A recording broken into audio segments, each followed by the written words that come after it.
want to thank you all for being out here today. First, I want to convey on behalf of myself, the First Lady, and Texans across the state, our heartfelt hopes, prayers, and support for our fellow Texans who have been devastated by the ravaging storms over the past 24 to 48 hours. We pray and support those who have lost a family member. We pray and support those who have had their homes destroyed and their lives turned upside down. And I want you to know that Texas is doing everything we can to help you piece your lives back together, to help you better deal with the challenges that you are facing right now. As an example, the Texas Division of Emergency Management is actively engaged in responding to these challenges. That includes active participation by the Texas Department of Public Safety, Texas Task Force 1, Texas Task Force 2, the National Guard, the State Guard, and agencies across the entire state of Texas. The reason for this is because we are still today dealing with storm challenges from the western portions of the state to the eastern portions of the state, in almost the entire state north of I-10. In the western portions, and especially in the northwest, up in the Panhandle, there are ongoing challenges because of snow, because of ice, because of freezing cold, and because of power outages for many of the families who live in that region. In central Texas, we are still dealing with rain, in addition to some potential for ongoing challenges because of tornadoes. In the eastern portion of Texas, there will be additional rain today, as well as ongoing challenges about the possibility of tornadoes. So first, I want to make one thing clear, and that is to applaud and thank all of the local officials for the swift and effective ways in which they are responding in their local communities, whether it be the city level or county level. And we have reached out to them, and they know that the state of Texas is ready, willing, and active in aiding them in any way possible. There have been 4 counties that have declared a disaster that Texas similarly has made a disaster declaration for already. That includes Collin County, Dallas County, Ellis County, and Rockwall County. Now, there may be more that are added to that as time proceeds. But at this stage, our key focus is this, and that is first, rescue and recovery. Second, aiding and assisting those who need to get to shelter. Third is helping families and communities rebuild from the challenges they have faced. Most immediately, however, in the next 24 hours, there is something that we are asking of citizens across the state of Texas. We need you to remain vigilant. We need you to listen to local authorities' warnings about action you may need to take. It includes remaining in shelter in places where you may be frozen. It ensures that you stay off of roads unless you have to travel on those roads, understanding this, and that is the roads across the state of Texas, especially north of I-10, remain in a perilous condition, whether it be the icy roads of the northwest or the rainy roads in central and eastern parts of the state of Texas. We also, along these lines, need Texans to be aware that there will be an ongoing problem for the next 24 hours, especially, but really for another several days, about rising waters. We've seen already this year many instances of rising waters causing people to be swept away. Be vigilant, be cautious, and be aware of your surroundings and the potential for rising waters to sweep you away. Stay out of the possibility of even going into those rising waters. Now, there are many people who either need assistance or, in typical Texas fashion, want to help provide assistance. For both of those categories, we suggest that you first contact the Red Cross. They are providing tremendous assistance to those in need across the state of Texas, but also they're welcoming those who want to aid in the assistance process.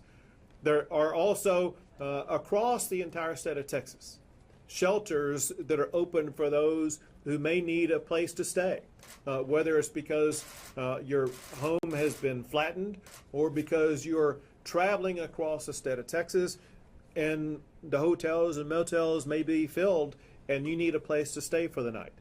Contact the Red Cross or contact local entities to find shelters where you can stay if you need it.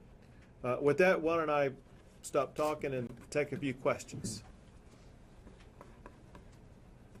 Governor, and maybe Chief Kidd knows this, we had a report from local communities in terms of damage and injuries, but have you tallied it up from the state level, what those figures are? On fatalities at the state level, we don't have an official number to announce at this time. Obviously, the number is far too many.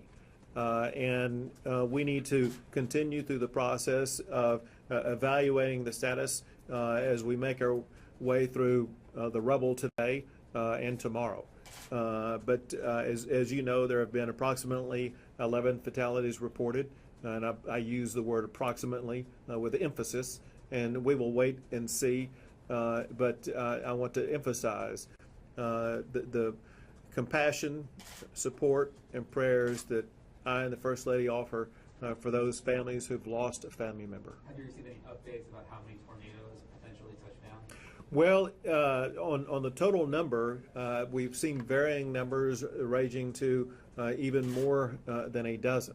I can tell you that the tornado in Garland was a Category 4. The one in Rowlett was a Category 3. And so these are significant, powerful tornadoes that were capable of inflicting massive damage.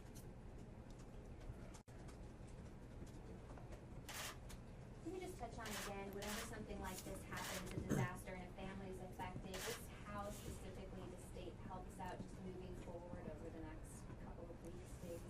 Well, the state is helping out through a variety of different agencies depending upon the particular region. For example, in the snowy parts of the Panhandle, that is an area where the Texas National Guard and the State Guard are particularly effective with the equipment they provide to assist those who have vehicles or other property that simply cannot be moved. In the Garland area, in the Dallas area, in the areas that have received the greatest damage because of the tornadoes. Texas Task Force 1, Texas Task Force 2 are actively engaged in the search and rescue process. In central Texas, all the way up to the Red River, in East Texas, where we see rising waters, we also see Texas Task Force 1, Task Force 2, Department of Public Safety heavily engaged in assisting those who may be trapped by rising waters. I do want to point out one other thing that I neglected to mention earlier, and that is the Texas Department of Public Safety has already been responsive to and will remain responsive to any issues or concerns raised about potential looting because of damages inflicted by the tornadoes. And we will work collaboratively with local law enforcement to ensure that we do all we can to prevent any type of looting from occurring. You spoke about listening to local law enforcement when they say stay off of this road or don't go over here, but then you still see time and time again after these disasters people going out wanting to see all of the damage. Why is that such a bad thing to do right now? It's essential that if you do not need to be on the road, please stay off of the road for several reasons. First, there are emergency vehicles and assistance that need to get to the areas that are most heavily damaged. And so please stay away from there so that those who are performing rescue and recovery services can perform those services. Second is as the day continues, we will have increasing areas where rain-covered roads will turn into ice. And whether you're in West Texas or even in North Texas later on today, you're going to be getting out on roads that could be covered with ice. And when you drive across those roads, we don't want you to become a victim yourself. And so as we continue to deal with the challenging weather over the next day or two, please stay off the roads if at all possible.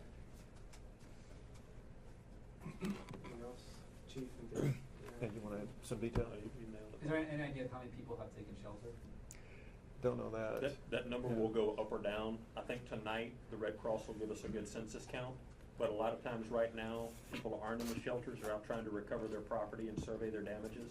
So we do bed counts in the middle of the night, see how many people are actually in a shelter. And so tomorrow we'll probably have a better number of what happened last night. Is there any federal assistance happening right now? We have been, all along this process, have been working with FEMA.